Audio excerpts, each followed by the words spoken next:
Alright, now let's talk about the social structure of India. Here you can see the pyramid structure here that outlines each level of that. Again, in a reading that you can find right here.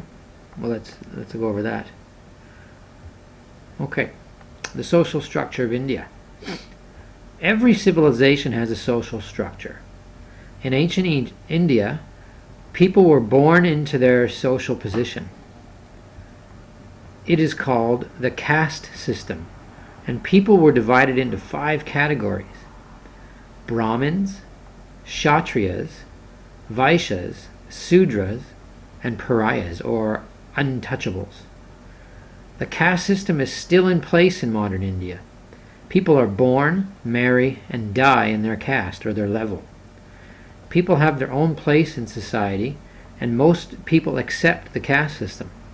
Each caste represents a part of the body of the god Purasa. So let's have a look at this here. At the top you have your priests, then you have your warriors and rulers, then you have your skilled traders, merchants, and minor officials, people that work like at Shiaksho or other places like that. Sudras or unskilled workers, and then your outcasts, okay, the untouchables they're called, the children of God, but don't get that mixed up with people that are respected. Untouchables means that they should not be touched because they're unworthy. Alright? So let's think about this for a minute. How would ancient Indians have met their social needs? Alright? What is a social need? Let's find out. If you just Google quickly social needs, you'll find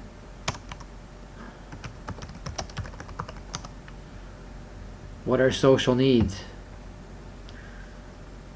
Social needs are things such as acceptance, appreciation, belonging, and companionship. So how would people of ancient India or in the Indus Valley have met their social needs? Well, they do so by creating a certain level for themselves, right?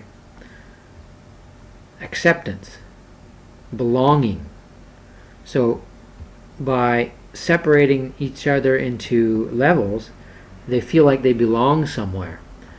All right? For them it seems to make sense. It seems to keep everything organized. So you can consider kind of like in Japanese society you have your senpai kohai system, right? That's a social structure. In other places like Canada, for example, we tend to give older people more respect because of their age, and I guess we do that everywhere, really. So let's continue to talk about religion, because this also kind of ties in with the caste system and can help you to answer questions here. Okay? So let's go on with a new way and compare Buddhism, a new way. From about 1500 to 500 BCE, the culture of the Aryans, the people who moved to India, okay, the people that migrated, remember, they developed into a new civilization along a river called the Ganges River. Great cities were built, and trade was developed with other peoples of the ancient world, so other areas of the world. As the population of India grew, people started thinking of new ways to do things, so everybody could contribute and benefit from society. For many years, Hinduism and the caste system had helped keep order. Okay, so we talked about that, how they met their social needs. Well, one of those was to keep order in their society, and that was partly because of the caste system, right? So as time passed, such a strict system was no longer necessary. religious leaders in India started to look for other ways to do things. The most successful religious leader to challenge Hinduism was Siddhartha Gautama, who lived between 560 and 480 BCE.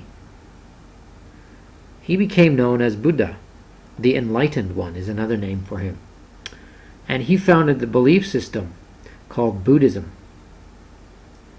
Buddha was an Indian prince who gave up his riches to search for religious truth.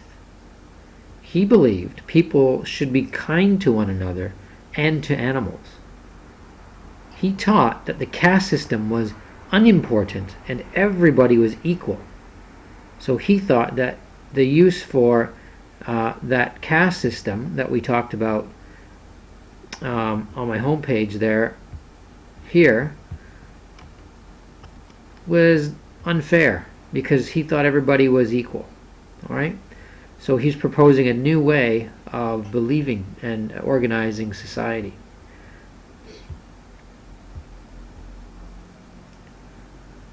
In Buddhist communities, all monks lived together. Instead of sacrificing animals, they meditated and prayed.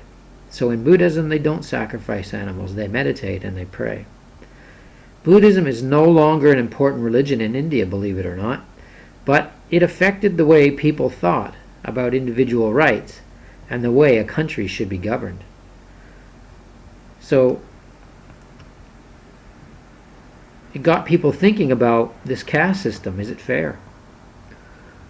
All right, and along the side here you can see your vocabulary. A lot of the AWL words here contribute and the examples, so you can go ahead and read all of those. Okay, the examples are important to help you understand how the word is used in the sentence, right? So let's then return to here. Compare Hinduism to Buddhism. Draw this in your notes and tell me the differences and the similarities. So compare and contrast. Okay? What is different about Hinduism and Buddhism, and what is similar? Okay, pause the video and do that. When you're done with that, go through these 5 questions and answer those. And then when you're finished that, try your best to answer this question here. How did the ancient Indians meet their social needs? By putting some points in this side of the chart. And then finish by answering question number 2. How did the ancient Indians and the people of the Indus Valley meet their, use their natural environment to their, to say, for example, meet their basic needs, or just in general, how did they use the environment? And give some examples in your answer, okay? All right, good luck.